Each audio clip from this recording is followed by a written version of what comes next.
he was able to come talk to last year's sophomores, and of course again this year, for which we're really grateful, because people who have survived the Holocaust, people who are actually alive at that time and live beyond, they're getting more rare because they're older. And of course, there have been other genocides, but it's a hard thing to talk about once you've experienced it, right?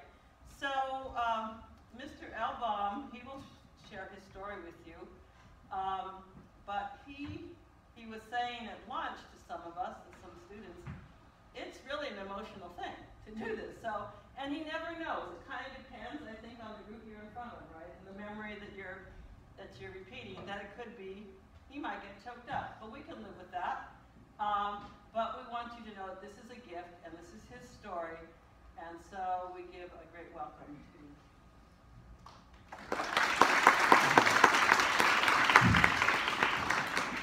Rita, thank you. And hello, everyone. I'd like to tell you about the world that I was brought into, born into, a world that I survived, but only because of major luck, and a world that I hope none of you ever have to experience. The place, Warsaw, Poland, the time, September 1939. Hitler's Nazi armies invade Poland, and that starts World War II. With hundreds of airplanes, thousands of tanks, a million troops, the Nazi armies sweep across Poland and conquer it in 1 month. Then they hold a victory parade on the streets of Warsaw, and even Hitler himself comes to do it. That's Hitler with his arm outstretched. Now, I don't remember this because I was only 1 year old at that time. But I was born in Warsaw, I lived there. And at that time, when Hitler invaded it, I had a family of 12 people, parents, grandparents, aunts, uncles. Within 3 years, out of that 12 people, only my mother and I were still alive. The other 10 were all dead, murdered by the Nazis. Why? Because they were Jewish. As you probably know from your studies, the stated goal of the Nazi party was to exterminate everyone who they considered undesirable. Jews were on top of the list, but there were others, gypsies, gays, invalids, socialists. The Jews were on top of the list, and they were the largest group.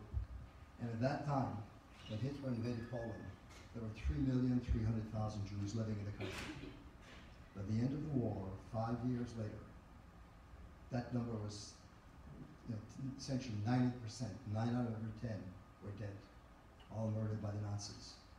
What became known as the Holocaust was the murder of 6 million Jews during the 5 years of the war.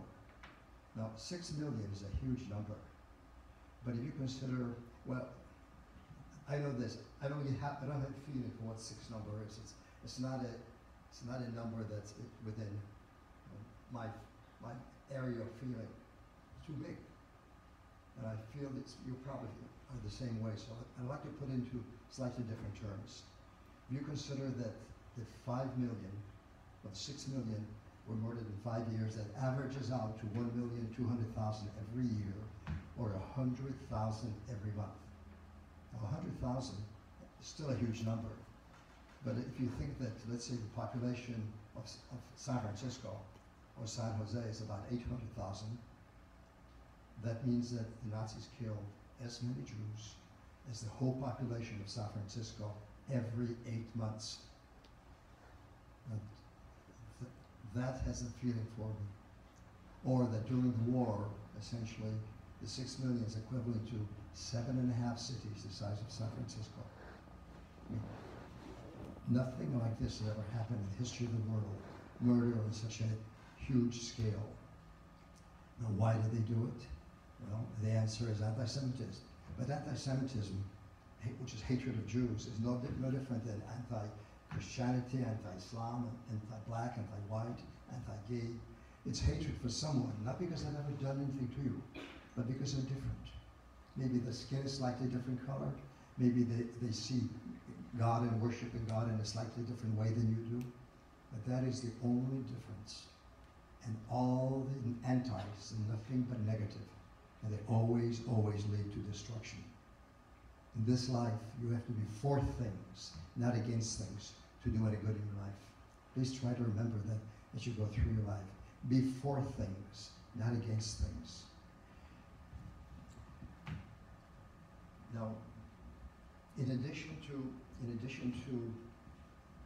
the number and the reason for murder, for the Holocaust, you also ask yourself, how is it possible to do that? How do you kill 100,000 civilians every month? And in fact, during the height of the killing, which was like late 42 or early 43, the Nazis were killing about a quarter of a million Jews every month. The gas chambers were working overtime. So, how did they do it? How is it possible to get a mass production of murder like that? Well, the way they did is, in each of the countries that they conquered, they chose one or two or maybe three major cities where a lot of Jews were already living. And they chose that area of the city, which was kind of like the Jewish quarter. And then they chose a very small part of it. In Warsaw, they chose an area that's about 2.5% of the total population, or the total area of Warsaw. And they built a wall around it, a brick wall with barbed wire on top, with guards, the gates that were guarded by with guards with machine guns and dogs. And then they swept the rest of the city around this walled-in area, which became known as the ghetto. So they swept the rest of the city, the rest of Warsaw, which was about 30% Jewish at the time, and they packed everybody into the ghetto. And then they swept the whole area. Whoops. We just lost power, I think, or something. Then they swept the whole Warsaw region, smaller towns and cities and villages. They collected all the Jews from all over Warsaw, and then they also shoved them into the ghetto. So think about it. Think about this situation. Take a dozen, 2 dozen, 3 dozen blocks within San Jose. Let's say you choose enough blocks so that there are 100,000 people living there. What would happen if you build a wall around those 3 dozen or 4 dozen blocks, and then collect everybody that lives outside the wall and force them into the walled-in area? That's exactly what happened in Warsaw. The Nazis forced in 5 times as many people into this walled-in area, which became known as the ghetto, as were already living there. So I remember when I was about 3 years old, suddenly there was like a dozen. Oh yeah, if the people were being forced into the ghetto were lucky because they had friends or relatives living in the ghetto, then they would move in with them. And that's when I was about 3 years old, suddenly there was like a dozen strangers that moved into the apartment where at that time my mom, my grandmother, and I were living. The men, like my grandfather, etc., they've all been taken away by that time, and they all were dead. But we didn't know it until after the war. So suddenly there were these dozen strangers. They were sleeping on the couches, on the floor, in the kitchen, in the hallway. And I remember asking my mom when I was about 3 years old, I said, who are these people? What are they doing here? And my mom said, well, they're friends. They'll be with us for a little while. And indeed, they were with us for a little while, because once the Nazis were satisfied that they've collected Jews from the whole Warsaw region and shoved everybody into the ghetto, that they started taking people out of the ghetto, putting them on trains and shipping them to concentration camps, and most of them to the gas chambers. Rather than telling you about it, I'll read to you a chapter in a book that I wrote 7 years ago. The book is called Neither Yesterdays Nor Tomorrows. And if we have time, I'll tell you that it was in my writing this book after being silent about my Holocaust childhood for 65 years. My writing was inspired by a small middle school in a small Tennessee town where I've never been there, never met anybody from there, but they inspired me to write this book. The chapter I'll read to you is called Umschlagplatz, which in German means collection point or shipping point. Now, I do not speak German. I never did. And the first time I heard the word Umschlagplatz was when I was 4 years old. I'm 78 now, so this was 74 years ago. I've never forgotten that word, Umschlagplatz. Suddenly there was loud shouting coming from the courtyard. Then the entire apartment complex was filled with ear-splitting noise. Shouts, screams, doors banging everywhere, and heavy running footsteps. My grandmother ran into the room holding my coat, grabbed my hand, and led me to the staircase, which was filled with people, all going downstairs. When we reached the courtyard, it was already full of people, crowded together in groups, with soldiers in dark green uniforms, shouting orders and walking between the groups. My grandmother held my hand tightly as we were pushed back and forth by the crowd, till finally we were standing at the edge of our group, facing the large arched entry gate that led from the street into our courtyard. It seemed we stood there a long, long time, and I recall being glad that my grandmother put my coat on me because I was getting cold. And I remember seeing some groups being led by soldiers out of the courtyard through the gate.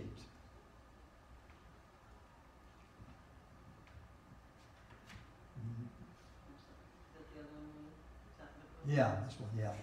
Yeah, this one. Yeah. This is exactly the scene I remember.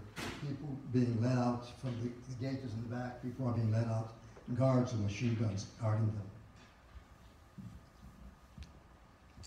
Then suddenly I saw my mother running in through the gate, holding a piece of paper in her hand, showing the paper to some soldiers, talking with them, and finally coming to us and leading us out of the courtyard.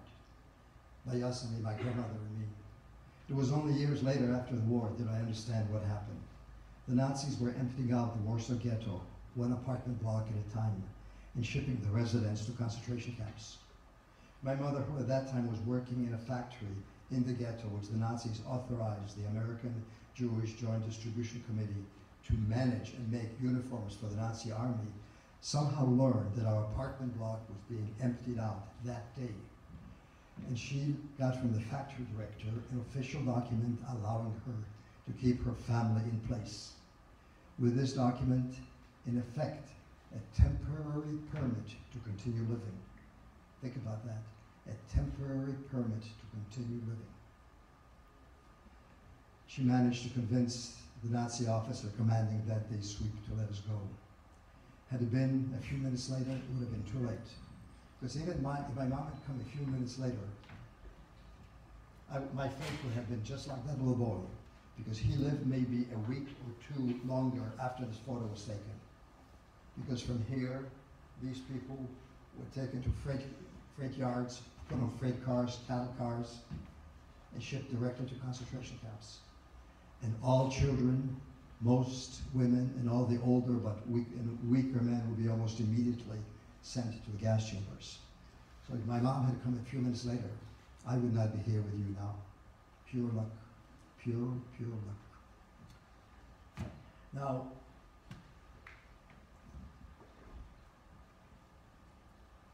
what happened after, oh yeah, I said that the people were lucky because they knew somebody that would move in with them in the ghetto, when they were being shoved from the outside and forced into the ghetto. But what if they didn't know anybody? What if they had no friends or relatives? Well, they might have to sleep and live on the street. Warsaw is a northern city. It's colder than Seattle, like Toronto. It's ice in the winter, a lot of snow. It's not a very good place to be living on the street. And because of that, 80,000 people died within the ghetto, many of them right on the street, during the 2.5 years of the ghetto's existence. And I remember particularly the winter, you would hear the clanking in the mornings in the winter. You would hear the clangings of a big wooden wagon that was pulled by men. They would pull the wagon through the ghetto streets to collect bodies of people who had died during the night. And people were dying from starvation, they would be dying from the elements, cold, they would be dying from disease. And the wagon would go through every morning and pick up people who died during that night. The ghetto was not a good place to live. It was not a good place to die. Oops. Here's a photo of a couple of children sitting on the street, freezing, begging for food. There was no food to be given. We were all starving. What happened after this? My mom was a very smart woman. She realized sooner than most people that the days of the ghetto itself and everybody in it were numbered, and that all of the people would eventually be taken to concentration camps.